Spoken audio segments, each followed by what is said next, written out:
I'm Gav Rubinstein, and this is 23 Questions with 23rd Street. All right, first question, Gav. For 23 Questions with 23rd Street, how do you start your day?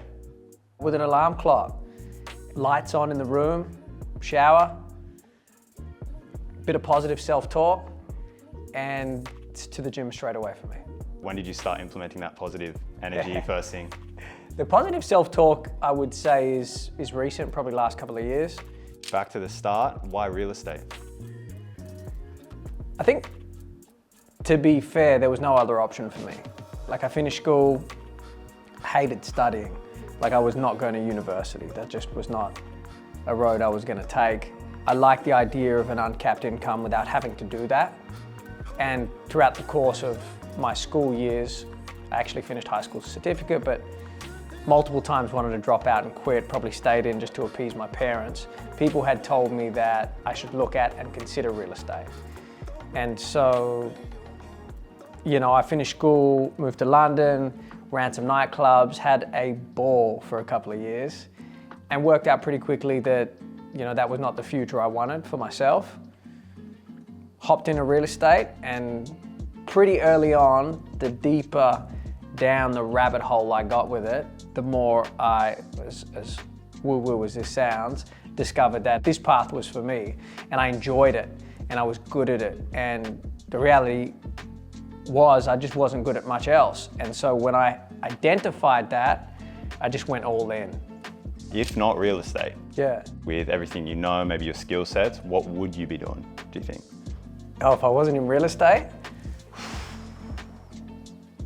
Something in the world of maybe fashion, design, something that involves creativity. You know, I can't even like process that because that's how dedicated and all in the world of real estate I've been for such a long time. What move did you make early on that you're glad that you made today? I'm glad of all the moves I made, the good moves, the bad moves, because, you know, that led me to here. And I'm exactly where I need to be, I'm exactly where I want to be. So, you know, when there's a wrong decision or a wrong move, if you like, made, I like to pay attention and understand, you know, what the lesson was in that process to make sure I don't do it again. But there's nothing in particular I can think about, you know, it's all kind of culminated to today, and I'm happy with that. When did you realize you were playing a different game to other agents? 4 weeks ago. That's my honest answer. Like, that's probably how I feel every few months. I'm constantly focused and spend energy on evolving and adapting and learning and getting better as much as I possibly can. And, you know, try to create a correlation between the lessons I learn, pick up, the information I zap from other people, you know, to real estate and how it can have an impact, make an impact, not only for the clients that I represent, but my people in the firm. So my number one stimulus, if you like what gets me going the most, what I love the most is the evolution side. How can I get better for the people I represent? How can I do better for the people and the agents at the firm? And I feel like constantly I'm leveling up, right? And I have so much further to go. So I definitely came into 2026 with a different kind of energy. And I think that's a direct result of experience and going through particular challenges that the process, you know, presents. What mindset shift made the biggest difference to your success? Yeah, there's been a couple. First one would be around, like, nothing's personal. You know, that's the first one. And I think it's an art understanding that in its entirety. The other one is like emotion, internal self-pressure, which I think we as human beings all experience. An understanding that all of that is optional, it's not necessary. And so when you apply that to real estate, if you understand it, it can make a big impact, because it's not just listing and selling houses, it's that at a very, very high level. But when you delve into all of the layers of, you know, what I guess my role is, I don't even have a role. Like, do as much as I possibly can in a day to positively impact the clients I represent and the people around me. That's my role. I don't know how you tie that into one word, but there's a lot more to it. There's a lot more to it. What do you believe separates the top 1% from everyone else? The top 1%, so there are a couple of 1%ers. The first one is discipline. Discipline is the bridge between goals and accomplishment. Another form of that is actually doing what you say you're gonna do, irrespective of how you feel in the moment you said it versus actually executing on it. You know, irrespective of the setback and the no's that you get, which we're very susceptible to in this business. That's the first thing. The second thing would be consistency. Real estate agents are consistent with being inconsistent. Mark McLeod, my favorite real estate trainer and actually just an all-round great guy, has been saying that since I was like 22, and it's true. And then the third point is the elite guys, like the top performers, they eliminate excuses. They take nothing personally. There is no external factors. Like if it's to be, it's up to me. And if there is something that happens in terms of a setback or something that they lose, whether it's a listing, whether it's a deal, whatever the case may be, they take full responsibility, download on their little internal CPU what they could have learned from that situation, and they move forward to the next one. What are 3 things most agents underestimate or overlook? Their actual role in the process. It sounds wild, but I've got this view that most real estate agents are not actually across what their role is, like what their job is. And I keep it simple, like the role of an agent is to maximize the value of the asset that they're managing. And so you need a strategy in place to be able to do that effectively. That's the first thing. The second thing is, and we're generalizing here, right? Most real estate agents don't understand that this is a service game first. And as a real estate agent, your service should be provided to your vendor. So how do we offer high-level service to shock and awe our consumer, in this case being the vendor, and attract them, but once we've attracted them, do such a phenomenal job, and I mean from A to Z, to the point where these guys are so enamored with the service you've provided, not only will they use you again, but they're gonna tell every single person they know, call Gav, you won't have more service or an experience like him. And then the third thing they overlook is the importance of the mental impact that is essential in real estate. Like, how do you control what's going on between your ears and in your mind from the morning till night? Because majority of it, once you get the skill side of it, how to list, how to sell, how to pitch, how to market, comes down purely to that. What are your daily non-negotiables as a high performer? My daily non-negotiables. I got 5 priorities in my little world of real estate, or my little Gavin's tiny little world, that don't all fire at the same time, but get my priority in terms of time and energy. So in no particular order, friends and family, the independent contractors in my office and the people who work at TRG, my clients who list their homes with me and their properties, my peace and my health. That's how I take care of me. Like, outside of that, I'm pretty relentless. Like, I don't give much else. You said, don't make the same mistake twice. What's one mistake that's shaped how you operate today? I've made like 5 mistakes this morning already. I make so many mistakes. I think with mistakes, it's the ability to move forward without being deterred, and mentally, going back to how important the mental thing is, being able to kind of fortify your mind to not let that affect your next step.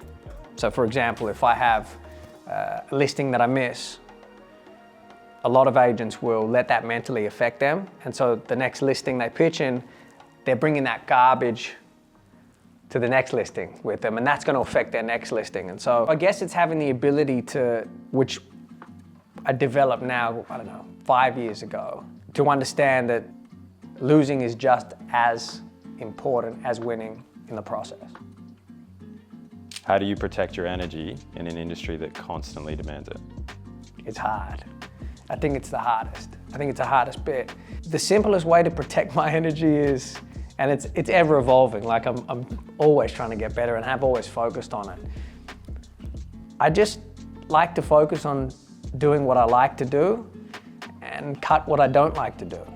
Like, if I don't like doing it, I just don't do it. Like, I wish there was more of a comprehensive type answer that displayed some sort of poise, but to me it's as simple as that. Like, if I don't like to do something, it's not getting my energy. If I like to do something, I'm all in. Real estate is a relationships game. How do you build ones that last? Yeah, so it's simple. First class service. How am I going to provide a customer experience that makes you feel so good and deliver so that our relationship is going to last? It doesn't work every time, right? It doesn't, but the intention is always to create that. How have you grown TRG without compromising quality? You're saying that we haven't compromised quality, and I appreciate that. I think through standards and through not negotiables and through having insanely high caliber people in and around me who share the vision, who share the dream. And I'm lucky to have some amazing people work in this business, you know, who have worked there for a long period of time that we're just aligned. You know, they've had me passionately kind of ranting on about what TRG should stand for, what's important to the fiber of the brand, that have, as we've grown, allowed us to. I wouldn't say scale. It's not like we've got 3 offices, we're about to open our 4th, but it's given us the ability to get bigger than we were. How has your love for the NBA influenced how you operate your business? Yeah. See me smile? You see me smile like that for any real estate questions? Real estate's my first child. It's not just NBA, it's sport in general, right? Like and I'm not, for obvious reasons, a sporty type, right? Like me personally, I never had success in sport at school. What's always enamored my mind about sport is the mindset.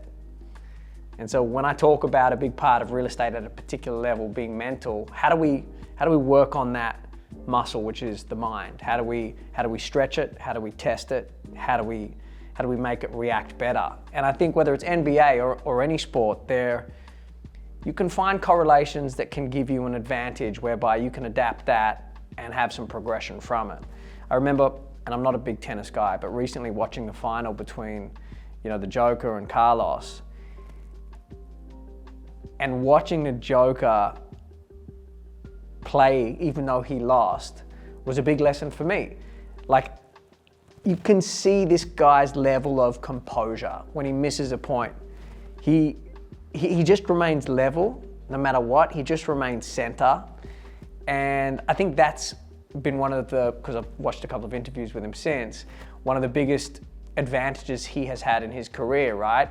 Big piece of tennis is mental. They lose a point, they lose a set, mentally they're not going to get back. And I think, the same applies in real estate. The top guys don't let a lost listing or a lost sale affect their next listing or their next sale. And it's having the understanding of the mental impact of that and being able to fortify your mind to move forward effectively.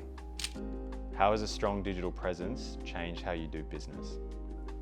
I think the digital and social media stuff is really misunderstood. So process outcome,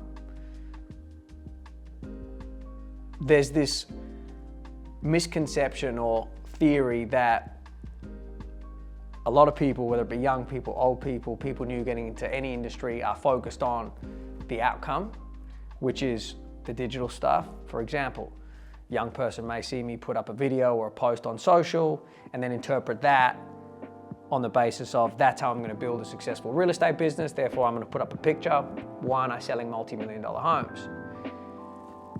And it's this general human obsession with the outcome rather than the process.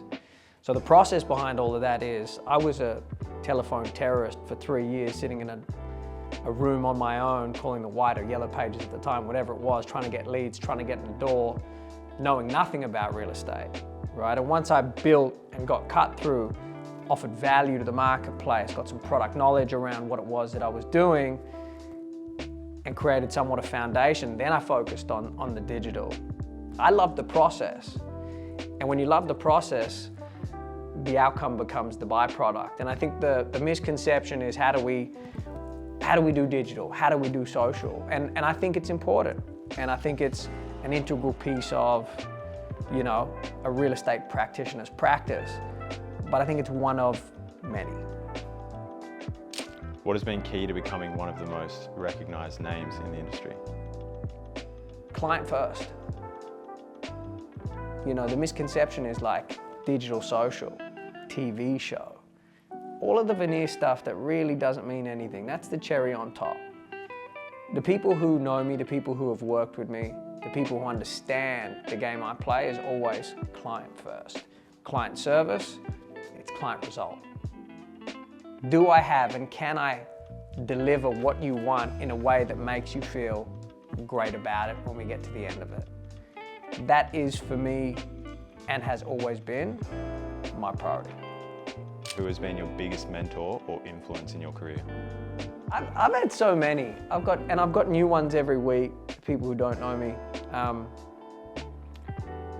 My bad mentors have been as important as my good mentors. And what I mean by that is, I always like to pay attention.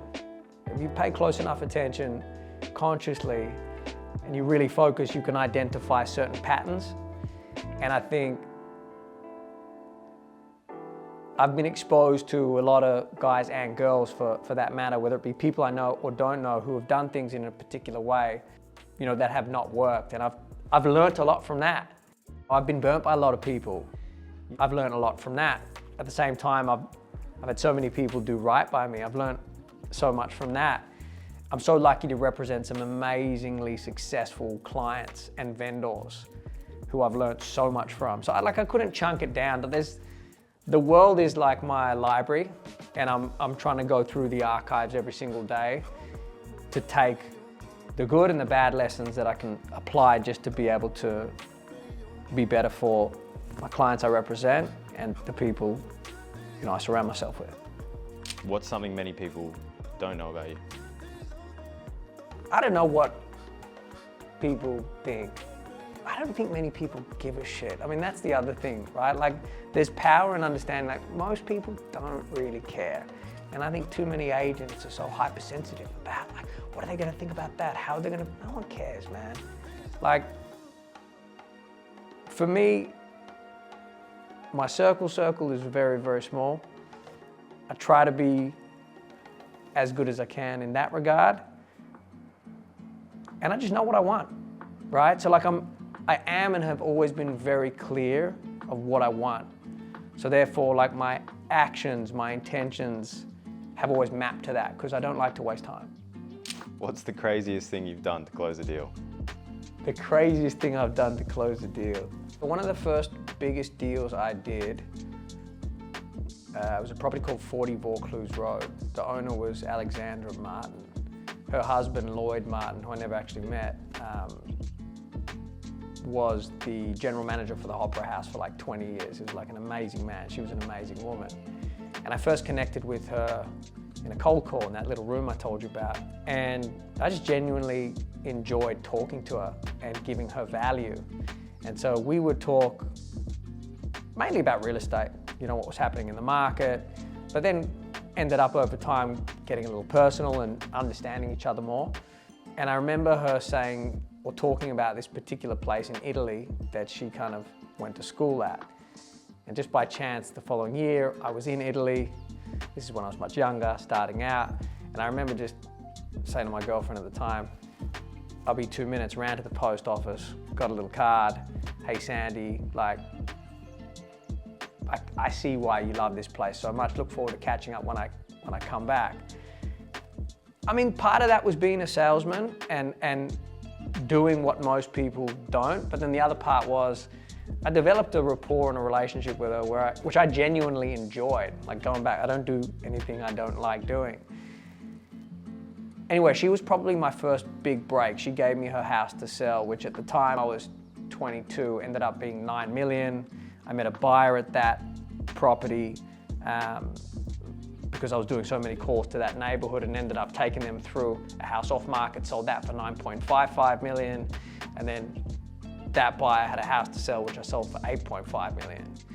So, I mean, doing that sort of stuff when I was a kid, how can you not appreciate and be grateful for it? Great deal. We exchanged the contracts at like 10 o'clock at night on a bench in Double Bay. Like a park bench? A park bench. People think this is glamorous, mate. People think that they just see there's nothing glamorous about this work, let me tell you. What's the coolest thing you've purchased in the last 12 months? Coolest thing I've purchased in the last 12 months is overseas plane tickets for my parents. We never had gone overseas when I was younger, and for the last few years, it's been nice having them away with me for a small part of the mid-year break. But that definitely has been the most fulfilling thing that I've spent money on in as long as I can remember, for sure. Last 3 questions. After achieving so much, what are you still aiming for? I'm aiming for everything, man. And I feel like there's so much more to get, and real estate as a business has so much more to give. So, like I say, every day, just enjoying being challenged and stimulated as a byproduct through that process. I think there's so much more, that we can do. I think there's so much further we can go. Not necessarily like big and multiple. That's not my game. That's never been my game. What we do is quite bespoke. It caters to the high end. It caters to luxury. It caters to a specific clientele. But like I said,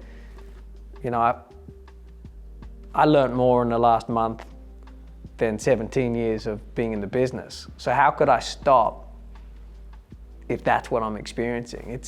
I enjoy it. What advice do you have for agents starting out or looking to level up? I think as an agent, if you're starting out, inject yourself into an environment that is going to help you learn.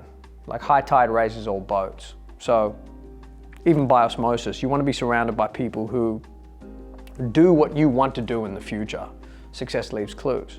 The second piece of advice would be get off Instagram, get off social digital, fall in love with the process. And if you do that, the fancy veneer stuff will come, right? But if you look to the internal process, which is how do I put myself in a position to add value to the marketplace, and focus all of your attention, energy, and effort towards that, everything else you want as an agent will fall into place. And then finally, become a prospecting animal, right? Like, learn the rules of that game. Understand how to win the prospecting game. Have fun with it. This is not complicated stuff. This should all be fun stuff. Reframe your mind from, I've got to make 50 calls today, to I get to make 50 calls today, to position whoever you're working with to be able to put you in a position to learn as much as you possibly can. Before anyone knew the name 23rd Street, what made you take a chance on them? It's a man by the name of Bailey Robinson who founded the company. And I always say a fisherman sees another fisherman from afar. When he approached me, I could just tell that his level of dedication and also his hustle aligned with my style. And so that was the best thing I ever did in terms of social and digital. Is it 23rd Street or 20th? Yeah, but is it, I know it's you, but is it 23rd Street or 23 Street?